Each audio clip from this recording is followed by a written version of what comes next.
Okay, hi everyone, welcome to our podcast. I'm Taran, your host. And I'm Sarah, your co-host. Today we're going to talk about mental health among students.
Yes. Okay, so now before we introduce our guest, let we hear some perspective from a student in UUN.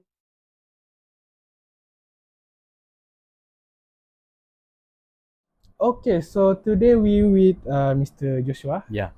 So we want to ask about mental health, which is from our podcast. So may I know, do you think that there is still stigma about mental health among the students? Yeah, it's still there. People are being scared of judge because some students they don't want to talk about their problem because they worry others don't or won't Uh, understand about them. so So they are afraid that they are being judged or yeah, something. Oh, yeah. okay. Right.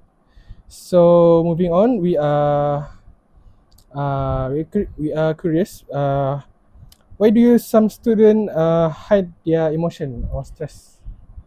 For me, I think most guy they don't want to look weak because Oh, if you look weak, then the judge from the people is getting getting stronger yeah, and yeah, yeah, yeah. and worse. Oh, okay. Mm, So most of the guys usually hide because they are mm. afraid that they are being judged because they are mostly need to be look to be stronger. Yeah. Yeah. Some Okay. of them also they don't want to burden the others, Oh, and okay. this is why.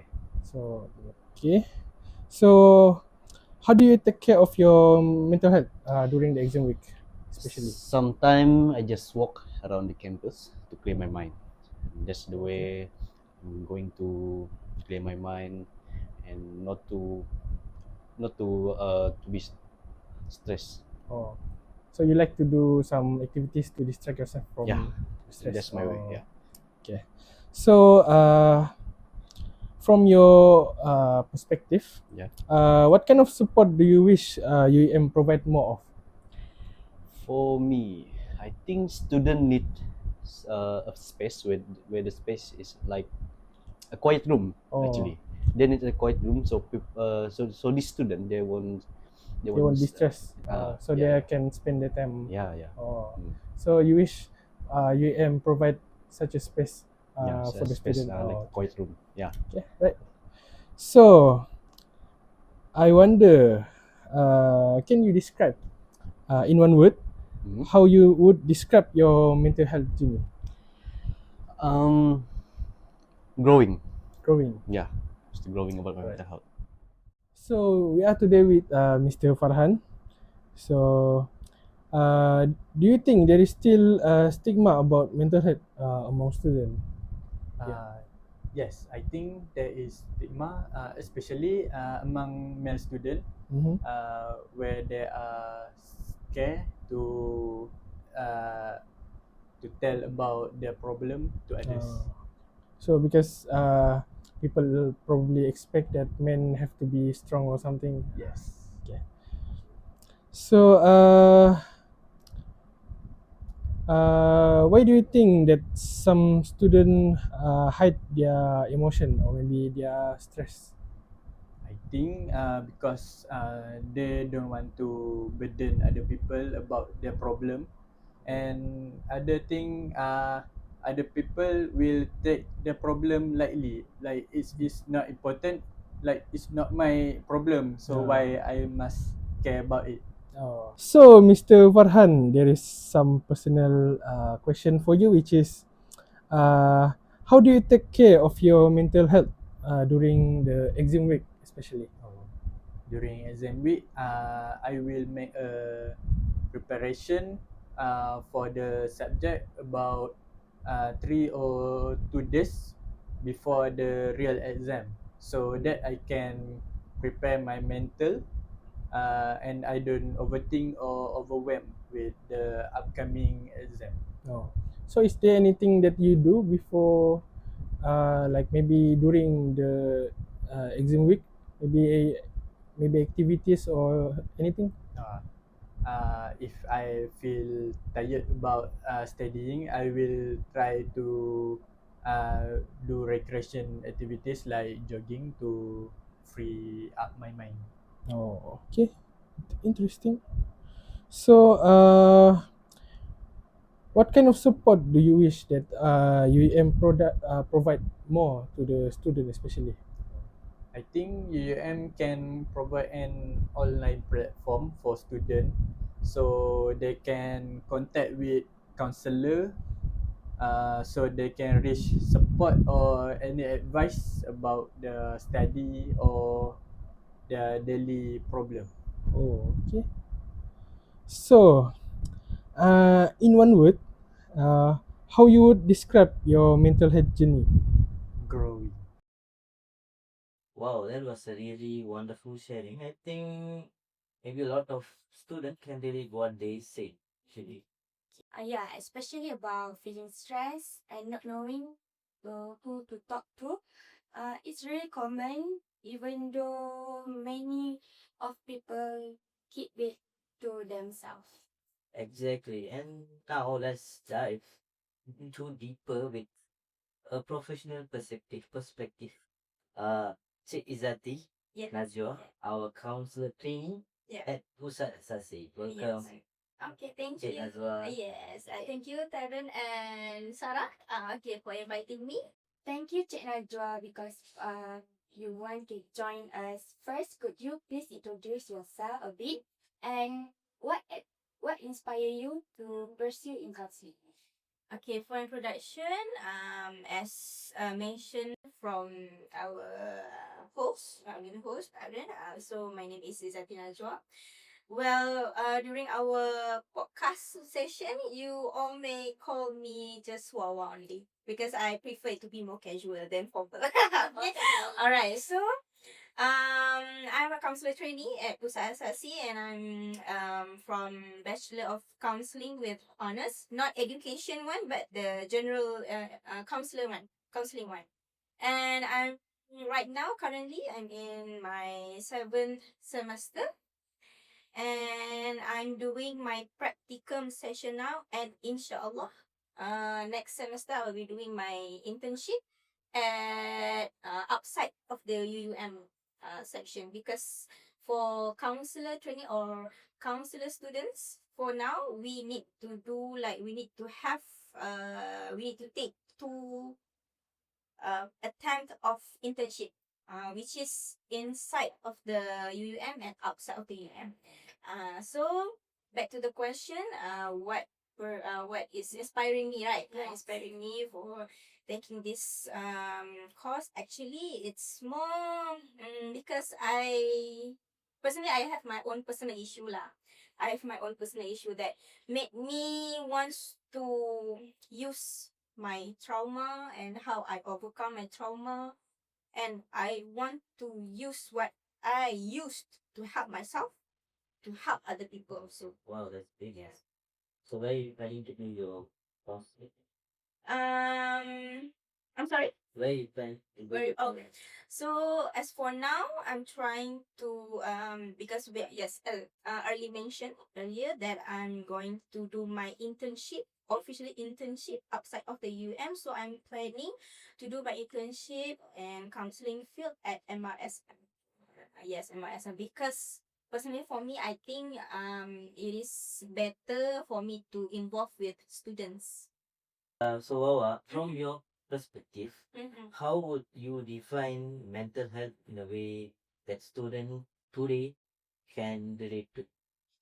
Okay, so for me, from my perspective, mental health can be defined as a condition, mental state condition, where your mental state condition is stable, you feel happy, you feel delight, you feel that you can be sociable with your friends, you can make decisions wisely, you can thinking straight, and in the opposite one, if you have mental unstable condition, it would be called or defined as a condition where an individual or a person cannot think straight, feel sad, depressed, have a slouch physically, cannot be able to friends with others, and always menyendiri and so on. Like that. Oh, and based on what you say, what are the most significant challenges mental health issue that student currently face? Okay. Especially from my perspective as a counselor trainee in Pusat Asasi right now. So actually, I faced a few and many of the issue that always roaming around students.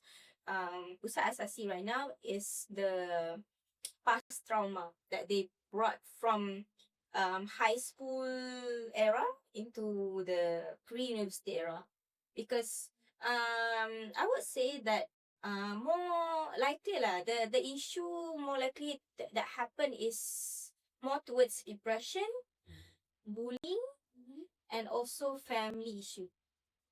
That's some of the issue that always currently going around and popular lah around among students. There's any relationship issues? Relationship issues, as I acknowledge from the past counselor training, Pusat Asasi punya student memang ada relationship issue lah. Tapi untuk batch sekarang ni, tak ada lah, tak ada. No relationship, because as far as I've seen that most of the Pusat Asasi punya student batch sekarang ni is very very competitive in academic. So we can say in maybe I don't know, maybe they have like academic rival issue, but they don't make it big as a big issue. But I can see that they're very competitive in academic. So the relationship issue is just less. It's less like that. That's great. Yeah. Okay, for my next question, I want to ask you that how common depression among students, and what the factor of patterns do you use?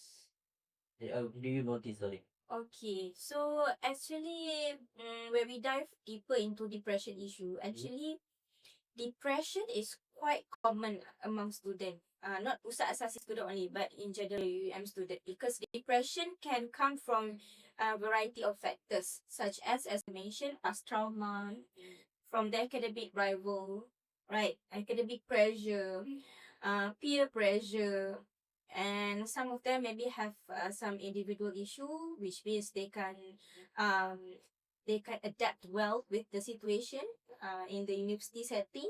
Maybe they're a newcomer from a high school. Maybe they have like one kind of mentality from the high school era. Then when they come up into the next level, when they come into university, they didn't prepare yet the mentality for the university setting.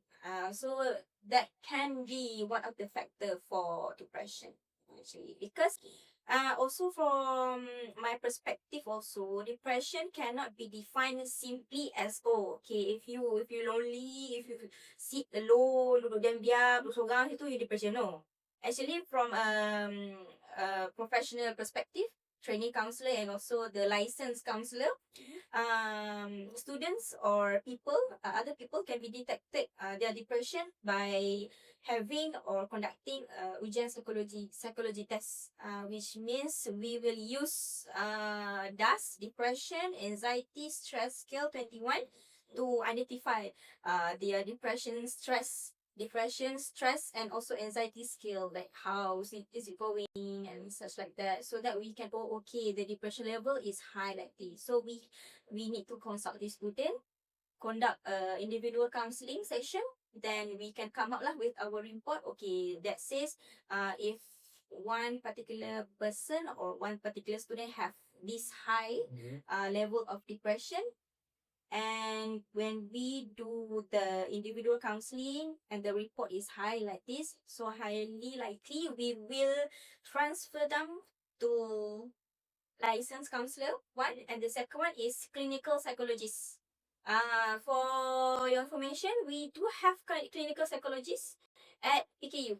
Oh. Yeah, because clinical psychologists can diagnose and also they can give therapy lah. The therapy, the ubat and so on. Bukan psychiatry saja. Psychiatry tu lagi berat kan. Kasi clinical psychologist pun boleh juga buat benda tu, tapi saya ingat diorang boleh bagi therapy and diagnose kalau ubat tu daripada psychiatrist. Saya ingat something like that.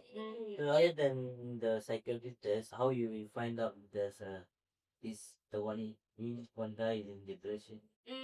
Actually, if you talking about a specific area, okay, I'm taking you all punya perspective in Pusat Asasi. Okay, Pusat Asasi, we do have our supervisor here. As for example, our HEPA, which is not HEPA, it's a students development, high level student development, something like that. They can HCP, something like that. Dr. Zainuddin, no. This one is for particular for this Pusat Asasi only. Oh, okay. Yeah. Encik Izwan Yaakob. That one for responsible for student development lah. So Encik Izwan tu akan supervise kita orang and akan bagi arahan lah untuk bagi okay, so as for now I want to know students punya mental health condition macam mana. So I want you all, the trainee counselors, to conduct mental health ujian psikologi to know how's their depression, stress, or anxiety and so on, trauma ke apa ke. You buat je, I nak tahu progress dia. So by that time lah kita orang akan menjalankan tugas as a counselor trainee. Kita orang akan, okay, semua adik-adik minta untuk jawab jawab DAS ni.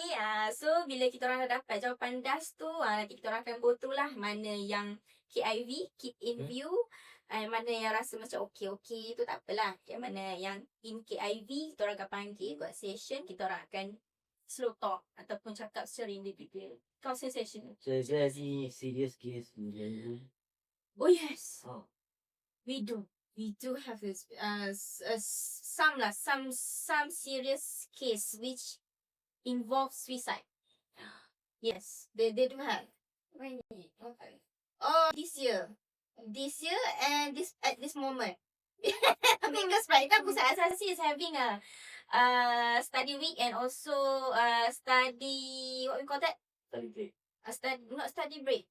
Examination punya period. So before the examination and also the study week, they come to us. Not only me, my other two colleagues. Diorang malu, dia first time tu macam malu-malu lah kan. Lepas tu bila kita orang dah deep talk lama-lama tu, kita orang dapat detect diorang ada, macam mana kita orang dapat detect and diorang tu ada suicide punya case is by we detect how they think. How diorang ada perspektif terhadap dunia luar. Sebagai contoh, mungkin ada diorang macam bagi tahu, habit saya suka tengok bawah bangunan tu lama-lama kan. Lepas tu macam kadang-kadang ada otak tu dia cakap dengan saya, so terkejut. Itu boleh jadi salah satu, orang kata apa, macam punca lah that you have a suicide thought that can lead to suicide actually. So that's some serious cases lah. And the suicide punya cases ni dia tak lari daripada satu masalah je. Dia actually sebab past trauma. And the other one is sebab you kena bully waktu sekolah menengah. Yeah, that's my answer lah for your question. Like that. Can I ask you, when a student comes to you and they are feeling overwhelmed or anxious, how do you build their trust and make them feel comfortable to open up? Okay. So actually, we as a counselor trainee counselor, actually we do have some technique in counseling session lah, which we call it as a rapport. Rapport tu bermaksud kita mula ianya adalah satu fasa di mana kita orang cuba untuk bina kejelakitan ataupun engagement with students. Maksudnya kejelakitan tu maksudnya kita kena adakan persamaan. Bila one person and another one person ada persamaan, they are tends or highly likely can be more open about themselves. So that's one of the technique lah that I use with my students. I call it my students lah because I already staff here. Walaupun temporary, I call with my students. I cuba cari persamaan tu antara my students dengan tegur diorang kan, hari-hari tegur diorang. Walaupun dia bukan nak kata sebelum diorang jumpa I waktu diorang ada anxiety ke tak. Sebelum diorang kenal I lagi, I dah start buat report dengan semua orang. Everybody. I want to make myself pleasant punya appearance untuk diorang. Macam kawan ni macam welcoming, macam caring. So I try to do that. So that bila diorang datang, diorang lagi comfortable datang bila diorang ada masalah ke apa-apa. Bukan secara paksa. That's how I tackle lah. That's how I tackle something like that. And for the specific punya answer kan untuk Sarah, bila diorang datang dekat I dengan stressnya, anxiety-nya dan sebagainya, one of the thing is yang pertama, kita tak boleh nak judge lah. Because in counselling punya setting, first thing first, kita kena menerima klien seadanya. Kalau dia ada suicide thought ke, kalau dia ada trauma atau kesalahan masa lalu yang paling ekstrim lah, yang tak boleh diterimakan oleh manusia, kita kena terima and kita macam jangan judge. That's one of this one lah. And also one of the technique is I keep my tone down, calm, something like that, so that they feel the energy punya welcoming punya energy. As you mentioned before, about the trauma. So maknanya you memang agree lah that trauma and unresolved emotional problem experience can make depression worse. Lagi teruk.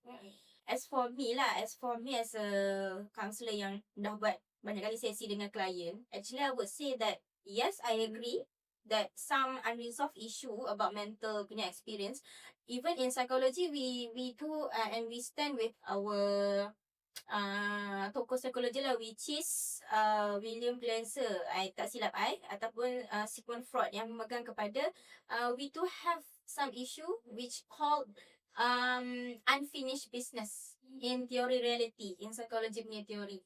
So maksudnya unfinished business tu bermaksud a person tak boleh move on ataupun a person tu tak boleh nak melupakan perkara yang lalu.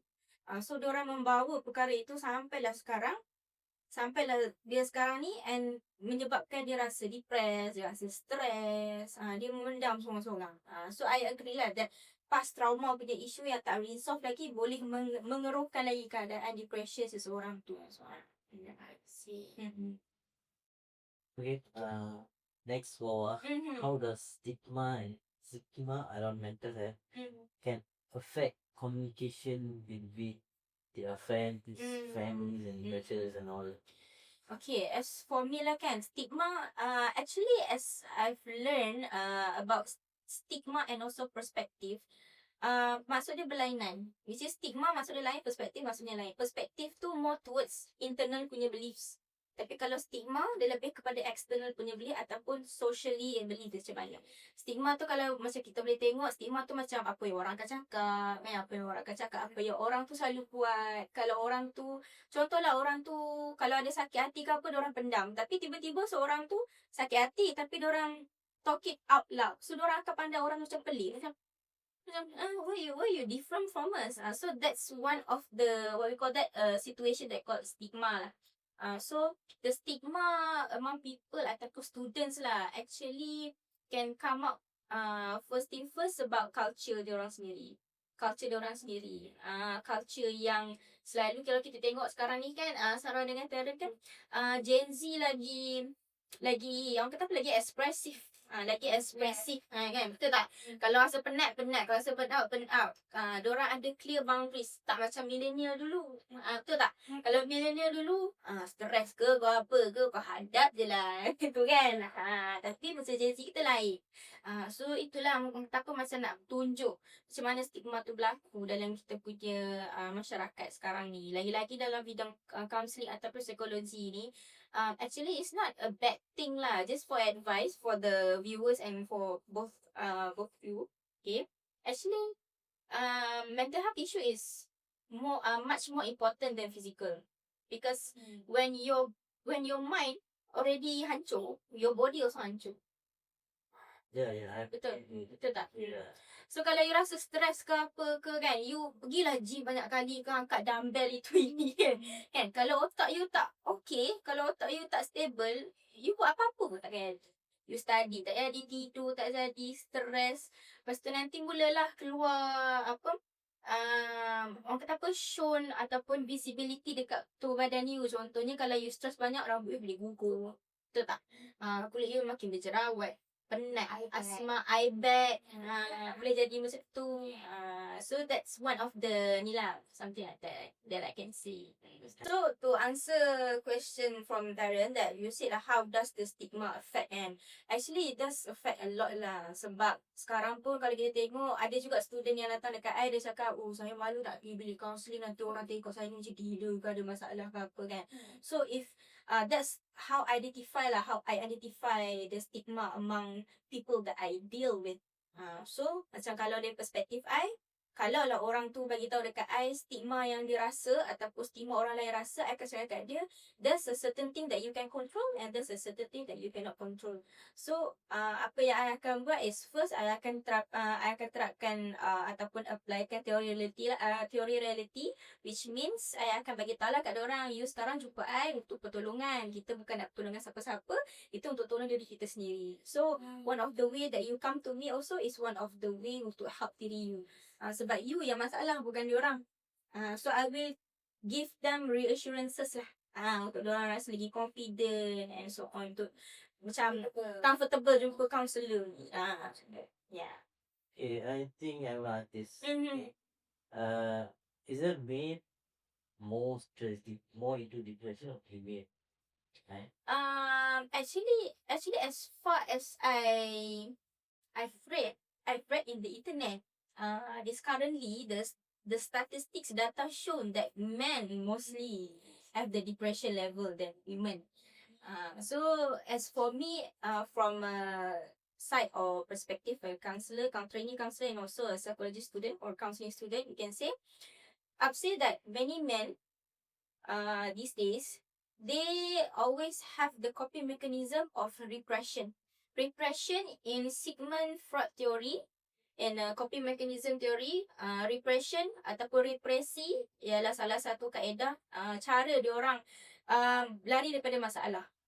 Cara diorang atasi ataupun cara diorang hadap masalah. So bila diorang ada masalah, lelaki ni dia banyak memendam, betul tak Darren?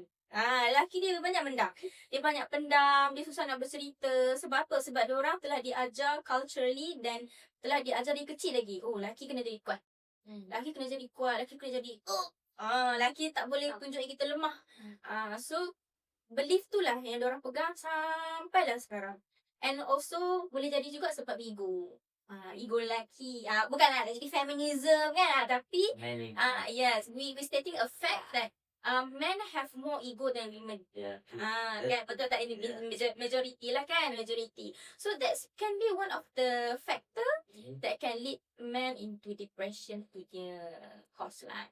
That's why diorang banyak pendam, and cara diorang mengatasi masalah diorang tu pun tak sihat. Sebab apa? Sebab diorang pendam. Bila pendam lama-lama diorang jadi stres. So bila dia stres, dia akan mulalah tunjuk simptom pendiam, tak ada bersosial, susah nak tidur, lama-lama lah depresi. Yes. What you say, I agree that. You agree? As a man also you agree? Okay, good. Static fact as well. Okay. Okay, maybe we are come to the end. Gawa, I just want to ask you, before we end, just give some meaningful advice to our viewers and future students and future counselors? Okay. So, my advice from me to both of you and for the viewers, to students UUM, I would say it is okay not to be okay. I will make it simple. It is okay not to be okay. You need to acknowledge that you are feeling sad, that you are feeling angry, that you feel mad, anything about students, about your friends, about academics or something like that. You have a feeling, you have emotion, because why? Because you are a human. You're not a robot. So when you feeling emotion, it is okay for you to feel emotion. You acknowledge it and you try how to overcome your emotion in a healthy way. Maksudnya, kalau you rasa marah kan, kalau Sarah rasa marah, kalau rasa marah ke apa ke, cuba cari cara penyelesaian untuk kita redakan marah. By how? By acknowledging your feelings first, kan? Lepas tu, calmkan diri, so that we can make ourselves more into a mental stable yang okay lah, so that we can study dengan lebih baik, kan? Make decision dengan lebih baik and so on. So, my final advice would be, if anything happen, don't shy to reach out to counselor and also a friend that you trust, so that you have a person you can talk. When we become a human, we need to talk. We don't sit alone in the corner, because that's not a human nature. That's a robot nature. Okay? Alright? Okay, so that's my advice. Okay. What you say was relevant. Yeah. I actually not totally agree, but but I don't know lah, kan? Maybe sebab personal punya experience juga kot. If you want to cry, you just cry. Yes, if you want to cry, just cry. Sarah kalau rasa stress ke apa ke, tak apa. Rasa je benda tu. Nangis je. Okay, Don't Darren? hold that on inside. Yes, Darren also. Nah. Don't make the repression punya tu. Jangan pendam. Okay. Okay, next we have a staff member from UUM. Then he will tell about how university manage or handling a student about mental well-being.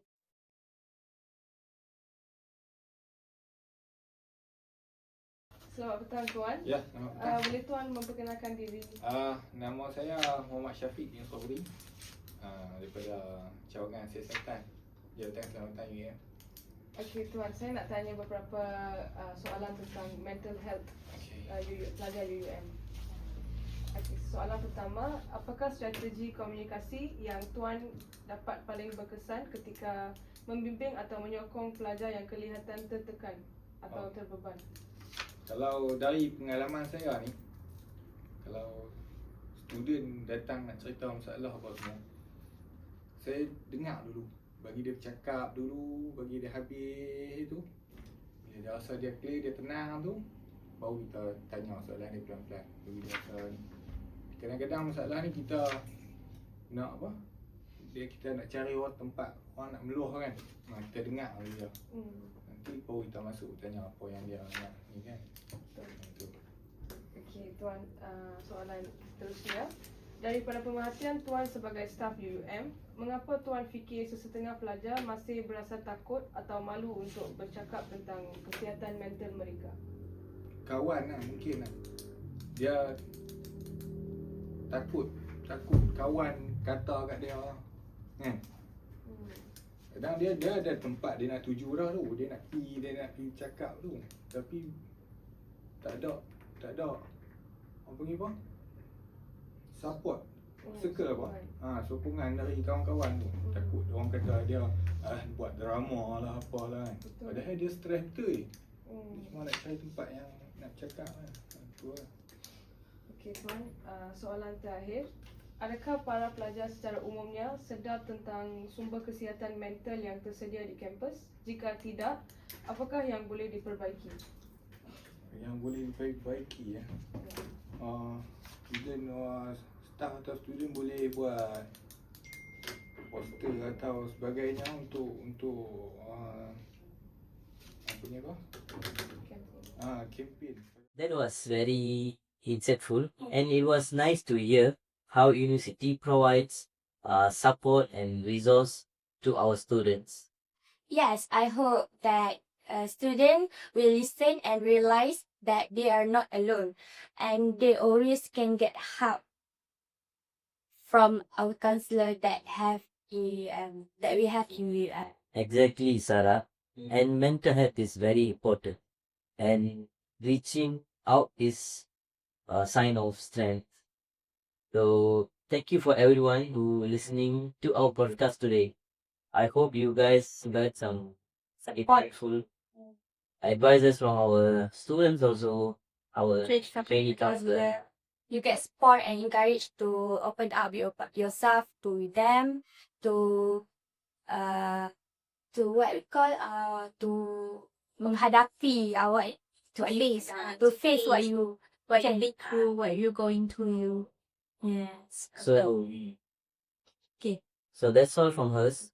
Stay strong, and if you got anything, just reach out any counselor nearby, and take care of your mental health and also your physical health. Until then, see you then. Bye bye.